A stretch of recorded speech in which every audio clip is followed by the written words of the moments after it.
Well, we live. This ain't gonna be a long live. Welcome to HDiiTV. You're now rocking with your boy.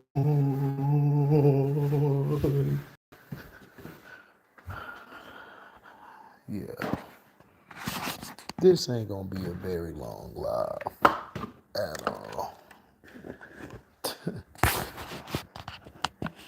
This is what I tell you guys about situational football and about football, period.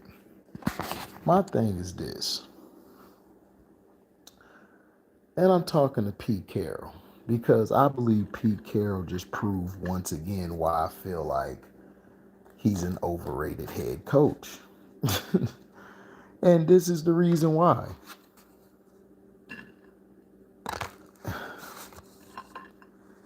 When you come into a game against a rookie quarterback, this is why I give Bill Belichick, Bill Belichick at times, I have a love and hate with Bill Belichick because Bill Belichick, he pisses me off in certain games because he tries to prove that he's the smartest person in the room.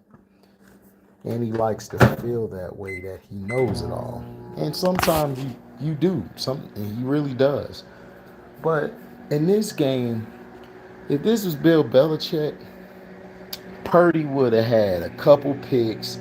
He would have been confused. He wouldn't have known what to do.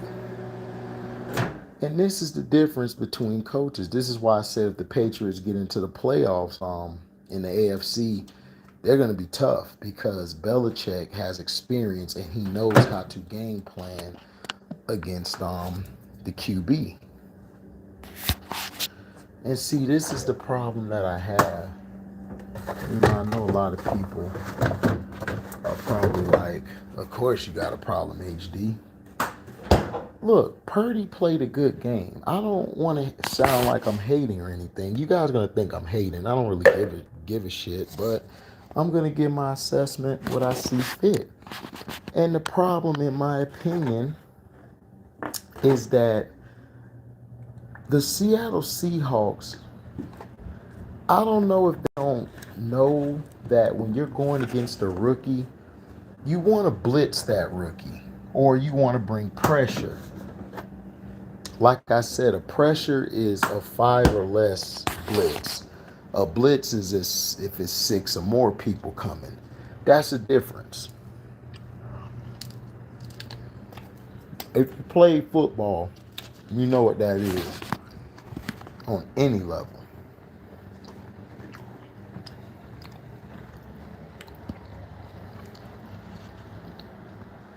I would have blitzed Brock Purdy. I would disguise blitzes. I would have brought they may not have had the personnel, but I would have disguised blitzes. I would have faked like I'm bringing 5 or 6 and then just come with 2, sometimes 3 different angles I would have took to take Purdy out the game. Purdy's a rookie. The thing about a rookie is you don't want to give a rookie an easy way to throw the ball. Like, if you give a rookie more than 3 or 4 seconds in the pocket, he's going to tear you apart. Plus,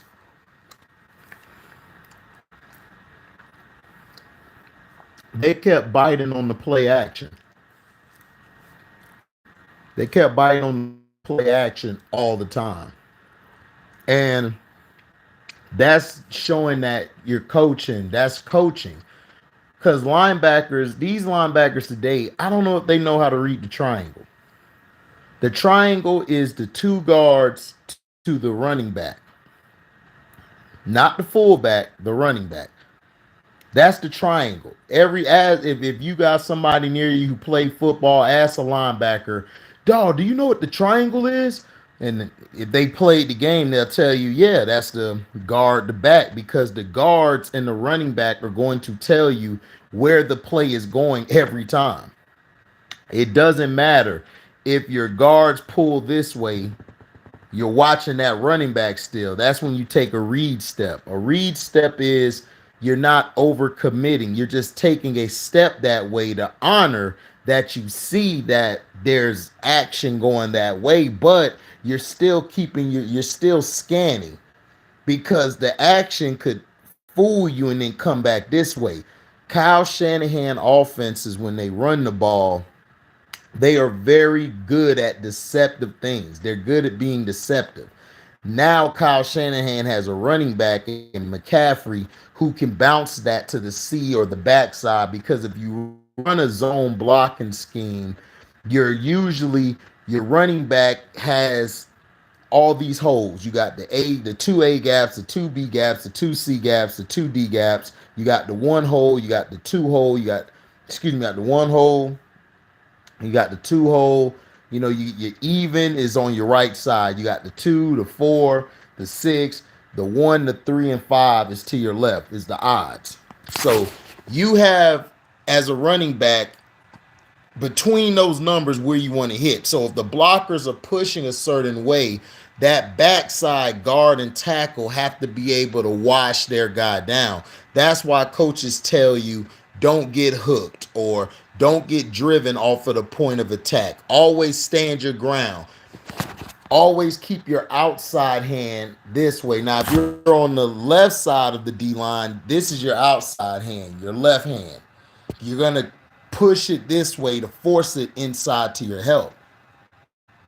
Now, if it's a cover 2, you want to force it outside, basically to your cornerbacks. Your cornerbacks, that's why if you play a cover 2 defense or a cover 3 defense, you have to have some tackling DBs, because those are defenses that are great at covering the run. Now, the problem here is this. This is the problem. The Seahawks, they weren't coming off, they weren't disguising their blitzes, nothing. Purdy was back there eating chicken, cooking some food, making some mocha and whatever he does. He was doing it. And the Seahawks, this is their problem. Defense. They couldn't stop the run. When you can't stop the run, you're going to be in trouble for the whole game, because I can get you a play action. And then they were running a lot of waggle. Waggle is when the quarterback gets the ball, rolls out, the backside guard or sometimes the front side guard is going to pull and create a wall so nobody comes and gets him. So if a linebacker or a safety is coming down to blitz or go right at the quarterback, that guy will stand there and be his personal protector. That was very smart by Kyle Shanahan. Now let's talk about dumbass Pete Carroll. Geno Smith did not have time to do anything. When you're going against an over-aggressive defense, you have to run screens. They tried to run a couple early, but see, they gave up on it. They should have came back later on with a screen, and they could have ran a draw. They didn't run any draws or nothing like that. But the Niners defense is so disciplined, and this is the difference between the Seahawks defensive coordinator and the Niners defensive coordinator. The Niners defensive coordinator got his boys to play. Everybody has a position. Everybody has a gap to watch. And they communicate. Yeah, they tried to help Seattle. They couldn't help Seattle with that. But Pete Carroll messed them up.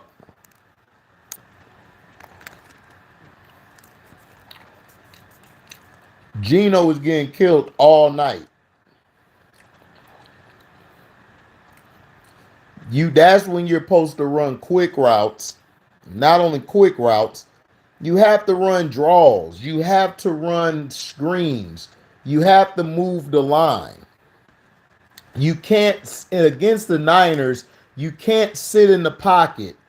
You saw what they did to Tom Brady last week. What you think they was going to do to Geno?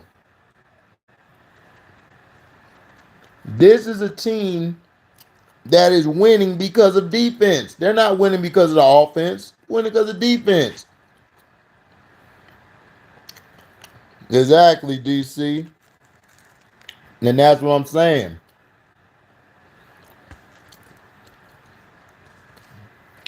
When you're one, they didn't even try to go deep sometimes. They went deep, and then they got a flag called on them.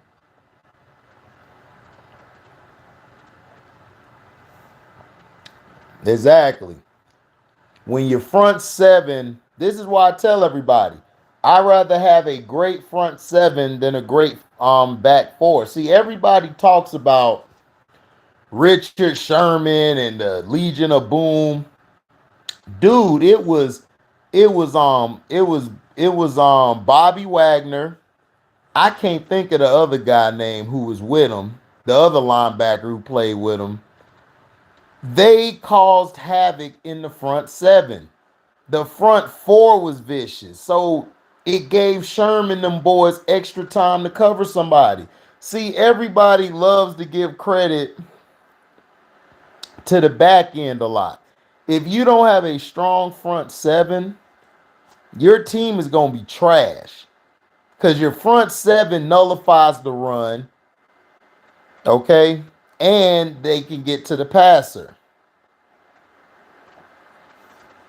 Geno couldn't do nothing. He couldn't even go to the bathroom. If he even tried to go to the bathroom, they were there. He couldn't even take a break. They was on his ass.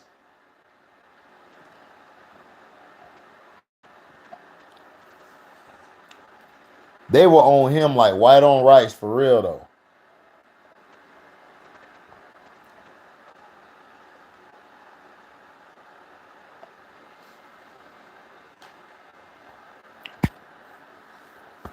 And see, that's the thing. Pete Carroll put his quarterback in a bad predicament. Make sure y'all hit the like button, man. We got 4 people in here. Guys. No likes? Come on. I know y'all don't like me, but shit, at least like the topic. If you don't like me, cool. Just like the topic we're talking about. But see, Kenneth Walker, they didn't get him going. They didn't put him out in no on wheel routes or nothing. They just left him back there to run. They just ran basic plays. They weren't running any stretch plays. They weren't running any counters, misdirections. Look, if you're going against the over defense, you got to try to get your screen game going. Now, when they lost their tackle early in the game, that really hurt them when they lost their tackle. Now, the tackle got hurt. So when he got hurt, that kind of messed him up. Because Geno couldn't roll out anymore or get anywhere because that tackle wasn't in the game. Nick Bosa and that other guy was killing him. Greenlaw, Warner, the best tandem linebackers in the league. And they've been that for 2 or 3 years now. Yeah, the Lions might make the playoffs. He said the Seachickens are done. Yeah, but see, this is what happens when you shit on Russell Wilson, right? They were shitting on Russell Wilson all year. Geno Smith does this. This is his MO. This is what happens to him at West Virginia. If you go back to West Virginia, this is what I was trying to tell people. Geno Smith looks good right now. I need to see what he does later in the season when the games get tough and thick. He was unraveling. He was losing it. And these are the signs I saw at West Virginia. This is why I was not sold on him when he came in the league. Wasn't that he couldn't play.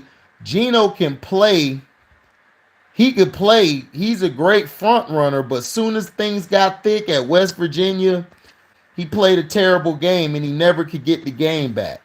Now, I'm not saying Geno is done. I'm just saying from my experience watching him, I just never was sold on him as a quarterback. And I just felt like people were just jumping on his train too much and people was just killing Russell bad. I'm like, I don't think it was all Russ. And I see it. It's the offense. The offense is very remedial and very repetitive. There's no what do you call it? Damn, I can't think of that word because I'm tired. That's why. Not creative. That's what I want to say. The offense isn't creative. They weren't creative. They weren't moving like DK Metcalf. You got to run some drag routes like to get him free. You got to run some crossing routes so you can knock that guy off of him. What's up, No the Ledge? Yeah, they are done. Geno in the second half. Yep, deuce. You said this last week, HD. I remember. Yeah, No the Ledge. I said it last week. What's up, Tyrone? Yeah, creative. That's what I meant to say. Yeah, that's what I was saying, No the Ledge. Geno Smith in situational football has always had trouble. And I said this because I remember him at West Virginia. West Virginia, if y'all go back to the year before he got drafted, go watch that season. His first, I think it was 7, 8 games. I think 9. I don't know. He was remarkable. He was looking like Big Geno. He was looking just like that. The second half came. Second half of the when they had a big game, he was terrible. He couldn't win it. Like he was overthrowing receivers, he was getting cracked, and then after that, they just went on a losing streak. It was similar to Dak Prescott, where Dak was at Mississippi State. They started off hot, then down the stretch, they started unraveling as a team.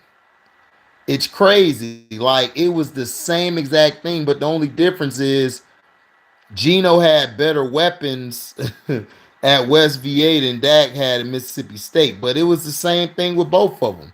They start off fast and then they just go downhill. But Dak showed more clutch moments down the stretch than Geno did in college.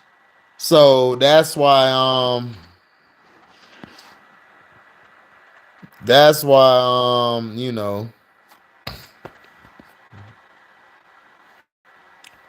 that's why we seen Dak get drafted when he got drafted.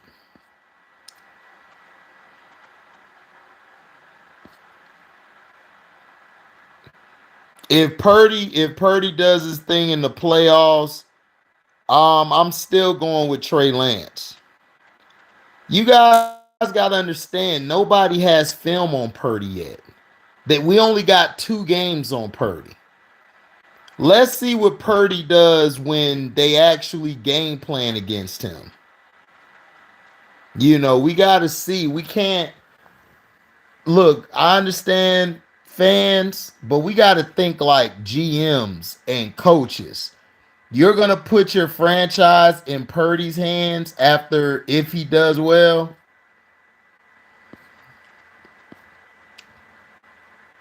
I don't feel bad for Lance. Lance getting paid more than me and you, DC. The fans don't. I mean, dude, the fans going to be who they are. Donovan McNabb was hated by Philly fans all his years, but he got Philly to the NFC Championship, to the Super Bowl, multiple like NFC championships. So you got to build the thick skin. I mean, shoot, I'll take Trey Lance in Tampa. Shoot, if they don't want Trey Lance, I'll take him. I want Lamar Jackson more, but I'm taking Lamar or Trey Lance. How do I feel about Jalen Hurts? Oh, man, Jalen Hurts proved me wrong. Jalen Hurts, his intangibles outweigh his tangibles. As a quarterback, he's not the most gifted. He's not the most talented. but his intangibles as a leader and clutch, situational football, Jalen Hurts is a beast. And I went back and I saw this at Oklahoma. When he went to Oklahoma, he was lighting it up for them. And he played good in big games. Even at Alabama, he played good in big games. I just didn't know if his arm talent would match his heart, because it was sort of Tebow-esque a little bit, where Tebow was a great leader, had the intangibles, but Tebow didn't have the throwing arm or the mechanics to be a consistent quarterback. And Jalen Hurts just showed that he could be it. If you put the right talent around him, Jalen Hurts could run it. And that's all he needed. That's all. But as far as throwing the ball, I think Tua is the better thrower of the ball than both of them. But as far as situational and clutch moments, I think Hurts is a better leader and better in those situations. Yeah, Hurts won that Super Bowl MVP. That's why I love Hurts. Hurts is very calm in demeanor, and he's just out there to play. That's it. But his intangibles are off the charts. And what I mean by intangibles, people, it's the stuff you can't see. Leadership, heart, determination, processing information when bullets are flying and you're in a situation where we need you to win the game. That's what intangibles are. But Chris Sims, I'ma cook him in the morning. Once I get some sleep after this video, I'ma cook Chris Sims bitch ass. Cause Chris Sims been walking around here like he has the credentials. Bruh, you're only on TV because your daddy Phil Sims won a Super Bowl and he's on CBS. So stop the you're trying to make these dumb takes like you Nick Wright. Like him and Nick Wright are the same to me. How you gonna say Jalen Hurts? Oh, if Gardner Minshew was in there, then it would, bruh. If Gardner Minshew was that good, right? Right? Why doesn't he still have a job in Jacksonville? You know why? Because Gardner Minshew in situational football is terrible. Let me repeat. In situational football, Gardner Minshew is terrible. Okay? But also tonight in the Seahawks game, the communication. That's one of the biggest things. If you're on defense, if you play with somebody who don't like to talk or communicate, your defense is going to lose. Everybody has to communicate. Like you got to come out to the field. Close left. Yo, watch, motion. Hey, get him. Motion. No.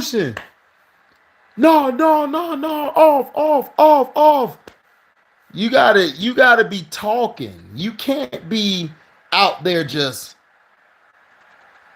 close left. Motion. Crack, watch the crack.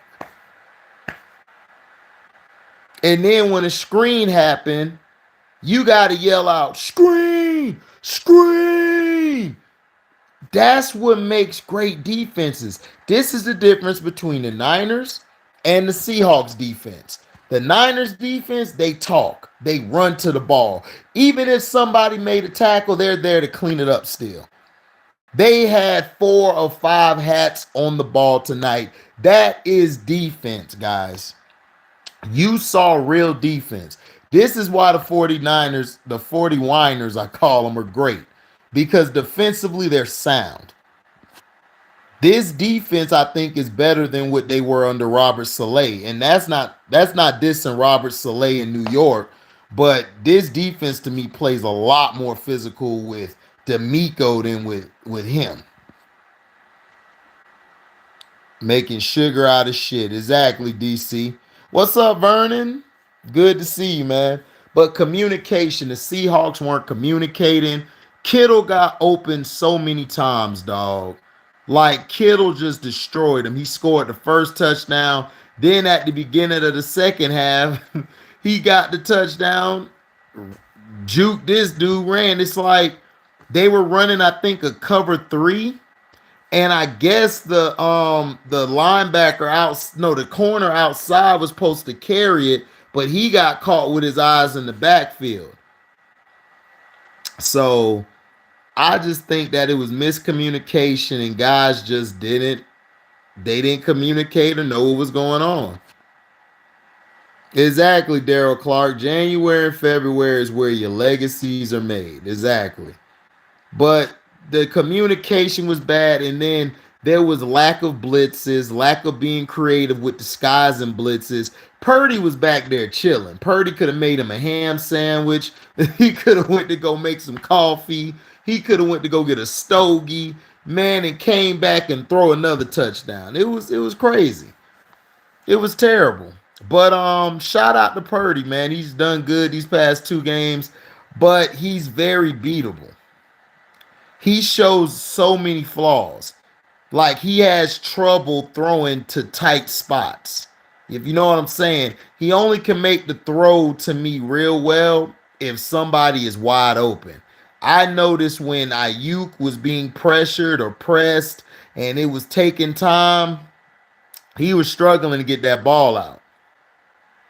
So that's why I was saying DC is that I'm not sold on him yet. He's okay, but I mean, Taylor Heineken, his first game against the Bucks when he played us, he was making throws in tight windows.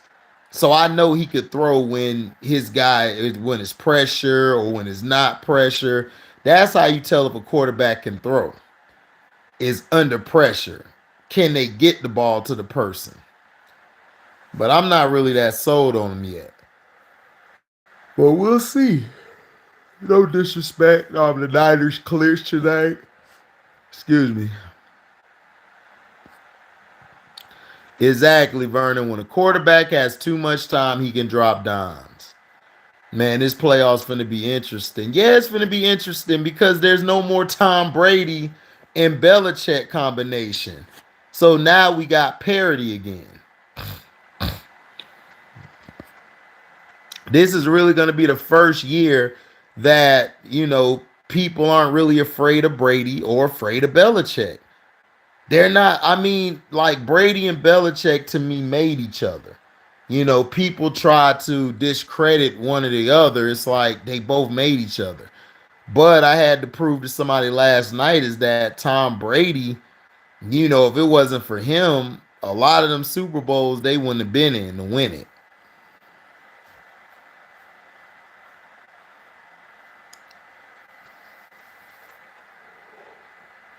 So, we'll see.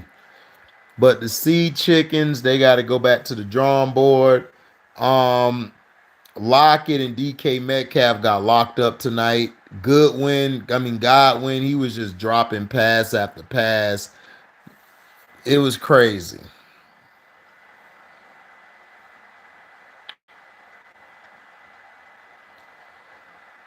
Oh, Shannon all cool on Undisputed like nothing happened. Of course. Because I told you guys, it's a script. If Shannon felt disrespected or didn't want to be there, Shannon could leave. He could leave. Now his contract, I think his if he felt disrespected, he could leave. But I'm just saying, like, I just see their show is falling off because all of these shows are falling off. People are watching us on YouTube and they're getting the truth. They're not getting propaganda. They're not getting a bias. They're like, man, I'm finna listen to HD. I'm finna listen to Sino. I'm finna listen to Ticket. I'm gonna listen to Kwame. They're gonna listen to us because we're being honest.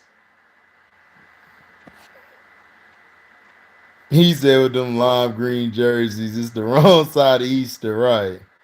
I feel like they've had bigger arguments than that one. They had DC. I remember they had an argument about when KD got put out the playoffs by Giannis. I remember they went off on that when they went at each other. So it's like, whatever. Yeah, their main topics is LeBron, Cowboys, and Brady. It's like, bruh, nobody wants to hear about them three. People hate Brady, people hate LeBron, people hate the Cowboys. You got three topics where people hate those three things. People don't like LeBron, even though these the average casual fan does because they don't know any better. They don't watch the games. But people who watch the games don't like LeBron. They don't. They never liked him. They don't like his play style. And then they rub people the wrong way when he called himself the GOAT. They got upset. They were tired of it. His arrogance, his ego, it messed everything up. People don't like Tom Brady because of the spy gate and the deflate gate, all of that gate shit, all of the cheating things. And I'm like, okay, so if he cheated, then why does he keep winning? I mean, that don't make any sense, but whatever.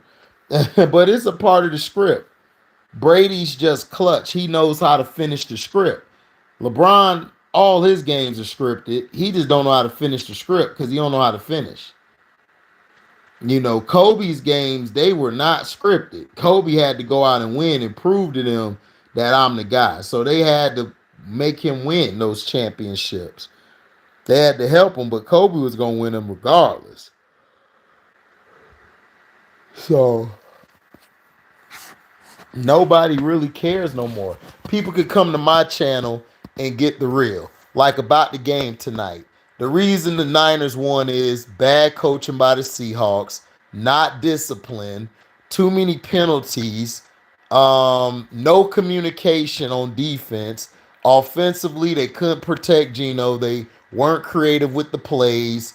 They basically just handed the game to the Niners. Just like my title says. Just like my title says.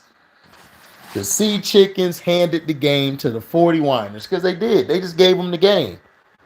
They gave them the game. They just said, here, take the game. We don't want it. You sure? Yeah, I'm sure. You guys can win. You know, we're not going to disguise our blitzes. We're going to let Brock Purdy look like he the next coming to Brady. It's like, come on. Are we being for real? Are we being for real, for real? It's crazy. I just don't understand it, man. I just don't understand it. Just don't.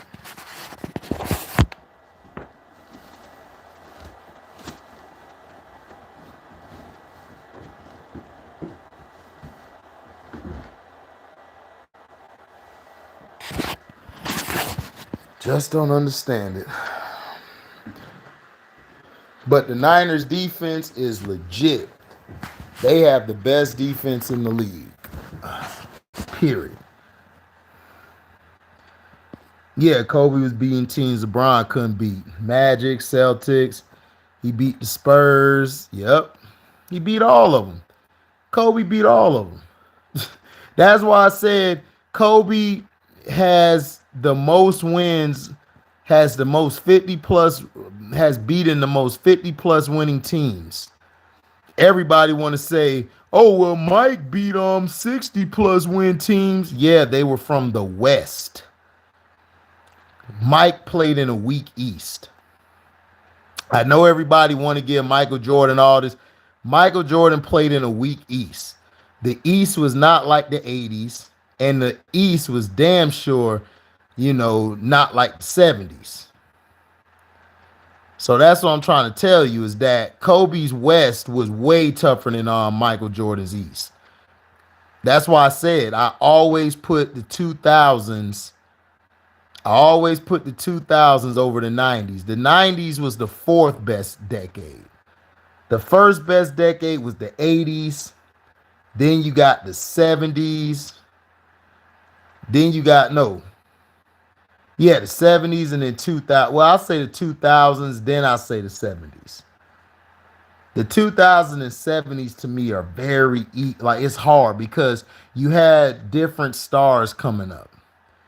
And then when you look at the 80s, that was just pure raw. Like all your talent was in the 80s. That was like the golden era of basketball.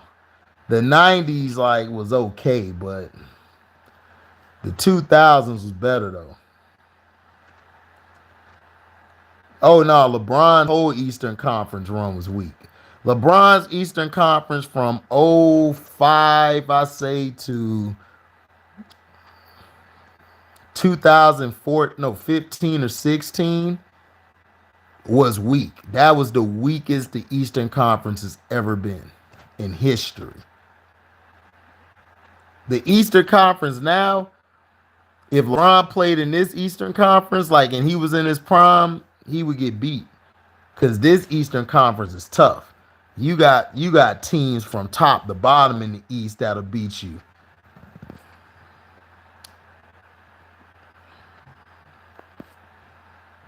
No, the West wasn't weak in the 80s, DC. It's just that the East was just so lethal. But the West was good, dog. The West was tough. Them Dallas Maverick teams, those Rocket teams, the Lakers, you had I think the Blazers at the time were tough. The Sonics, the Utah Jazz, all of them guys was tough in the West. It just wasn't good as the East. Now, if you want to say as far as the 90s West, yes, the 80s West was weaker than the 90s West. I will agree with you on that one. You're right. If you wanted to say that, the 2000s West was way tougher than the 80s West. If you want to say that, I agree. But it wasn't weak though. It was the West has always been pretty good. Yeah, 2000 West was past the slaughterhouse. It was tough. Yeah, this is what's gonna happen. DC. The East. I think we're gonna get balanced now with the East and the West. So the East and the West is gonna basically be like the 70s or the 80s. It's gonna be balanced. Whereas if you look at every other generation, the West has always dominated the East.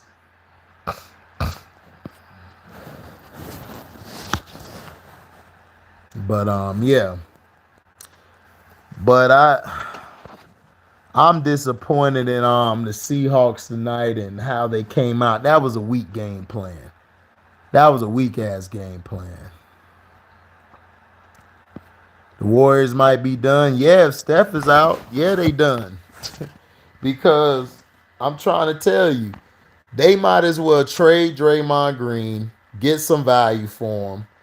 I told y'all they shouldn't have signed Wiggins or Poole to that contract. I would have saved that money and just added some more pieces. Yep. That's right, DC. That is absolutely correct.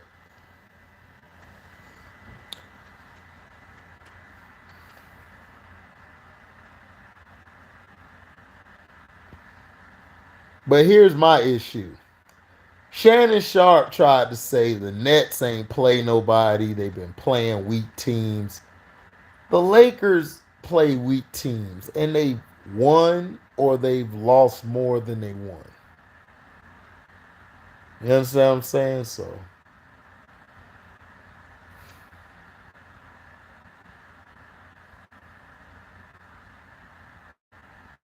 exactly, DC. Thank you. The Nets are above, beating the teams they're supposed to beat. Now, if they were losing to those teams, what would Shannon have said? That they're trash. Now that they're beating those, sorry, they're beating the teams that the Lakers can't beat, which are the weakest teams.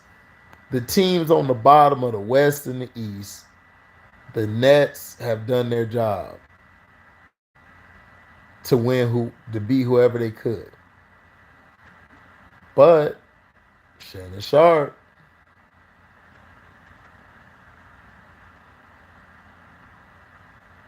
so you know.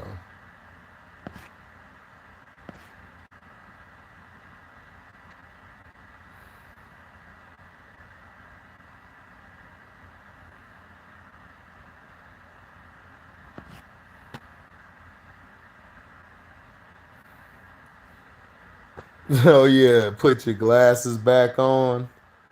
Because Skip knows Shannon ain't finna do nothing, man. Shannon ain't finna lose his job. He get paid way too much money. Why would he jeopardize that check to knock Skip Bayless out? Just some of the dumbest shit I've heard on the internet. And like I say, this is a script. Right, Skip like square up. It's like, come on. This dude on national TV basically pulled your card. Pulled your card, basically said that you ain't shit as a player. Your Hall of Fame diminished your Hall of Fame, right? Diminished his Hall of Fame thing. Then had the audacity to say that, to say what he said. I think he deleted it. Not deleted. I think somebody had it up, her side of the story. You know. So it's like, come on.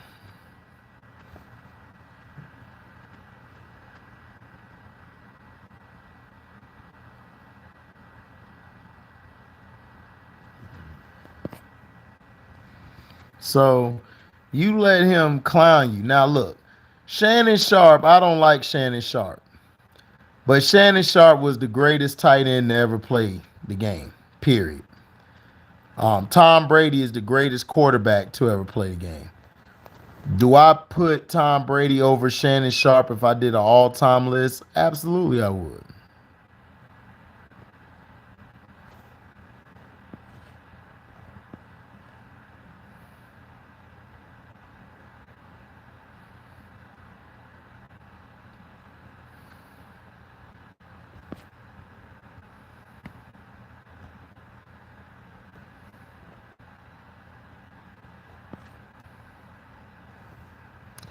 Yeah, football, you have to go by position. You can't just say Tom Brady is the best football player ever. How? He plays quarterback. And then he's benefited from the rule changes. It's like, come on.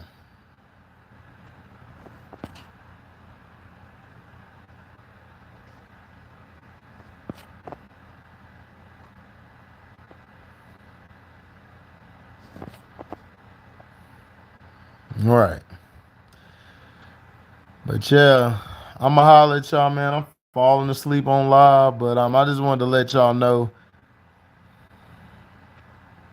exactly, DC. So just wanted to let y'all know about my assessment of the game. Like I said, the Seahawks are dumb. Coaching staff dumb. So thank you guys for listening. I'm out. Deezy.